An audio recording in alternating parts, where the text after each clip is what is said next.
Triglycerides ఎక్కువ ఉన్నాయి. మీ blood టెస్ట్లో ట్రైగ్లిజరైడ్స్ ఎక్కువ ఉన్నాయా? అయితే ఇది మీకోసమే. ట్రైగ్లిజరైడ్స్ మెజర్ చేసేటప్పుడు మన బ్లడ్ని అలానే టెస్ట్ ట్యూబ్లో ఉంచాక ఒక మిల్కీ లేయర్ తేలుతుంది, అవే ట్రైగ్లిజరైడ్స్. అవి చూసి మీరేమంటారు, అరే వీడు రోజంతా ఫ్యాట్ తింటున్నాడు అందుకే వీడికి ఇంత కొవ్వు పైకి తేలింది అంటారు. కానీ నిజానికి ఈ ట్రైగ్లిజరైడ్స్ వచ్చింది ఫ్యాట్ నుంచి కాదు, వాడు తింటున్న షుగర్ నుంచి.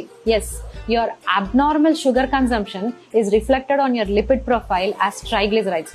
Fat is not the culprit. అది ప్రాక్టికల్ గా ప్రూవ్ చేయడానికి నాలాంటి ఒక డాక్టర్ ఏం చేశాడో తెలుసా, రోజు 59 eggs తిన్నాడు ఫర్ 1 month. దాని తర్వాత ఆయన లిపిడ్ ప్రొఫైల్ చెక్ చేస్తే టోటల్ కొలెస్ట్రాల్ తగ్గిపోయింది, హెచ్డిఎల్ ఆర్ గుడ్ కొలెస్ట్రాల్ పెరిగింది, ట్రైగ్లిజరైడ్స్ తగ్గిపోయాయి. గుడ్ ఫ్యాట్ లైక్ వెన్న, నెయ్యి, కోల్డ్ ప్రెస్డ్ ఆయిల్స్ లాంటివి మన పేగుల్లో చిన్న చిన్న కైలోమైక్రాన్స్ ఫామ్ అయ్యి బాడీ మొత్తం డిస్ట్రిబ్యూట్ అవుతాయి. మన బాడీకి కొలెస్ట్రాల్ అవసరం. బ్రెయిన్ లో 60% కొలెస్ట్రాలే. దేవుడు ఇచ్చింది బ్యాడ్ ఎట్లా అవుతుందండి? ఒక కప్పు వెన్న తింటే కడుపు ఫుల్ అయ్యి కాసేపు ఇంకేమీ తినబుద్ధి కాదు. కానీ నువ్వు రోజంతా ఎంత షుగర్ తిన్నా సెటైటీ ఉండదు, మళ్ళీ మళ్ళీ ఆకలేస్తుంది.